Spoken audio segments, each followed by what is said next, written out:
Sí, lo corté y te voy a mostrar el por qué y el cómo lo hice. Le tejí estas formas al tapiz para darle sensación de agua cayendo. Al observarlo en su totalidad me daba la sensación de un remolino de agua. Y aplicando el dicho, haz lo que digo, pero no lo que hago, lo tejí de un tirón. No hice pausas. Y cuando lo terminé de tejer y lo miré, no me gustó. Me parecía demasiado desproporcionado todo esto último que le había tejido. No podía arreglarlo. Entonces decidí que lo tenía que cortar.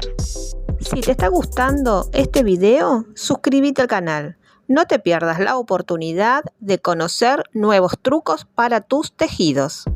El desafío era cómo cortarlo sin estropear todo el resto del tejido. Primero fue elegir una tijera bien afilada y con una punta alargada.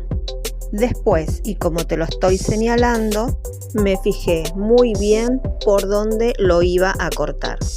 Lo que tuve en cuenta para esto fue cortar la fila por donde comencé a hacer estas gotas.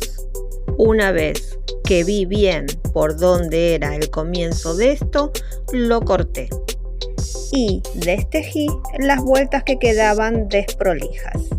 Y el segundo desafío que se me planteó fue que todo el tejido me quede prolijo, porque antes de cortarlo ya había tejido con telas todo alrededor y me había quedado ese espacio con las gotas sin la tela. Fíjate, acá te lo estoy mostrando en detalle para que lo veas bien. Están las telas distribuidas alrededor del tejido para lograr una armonía total. Pero, como te estás dando cuenta, cuando llego a la parte donde estaba lo que corté, no hay ninguna tela.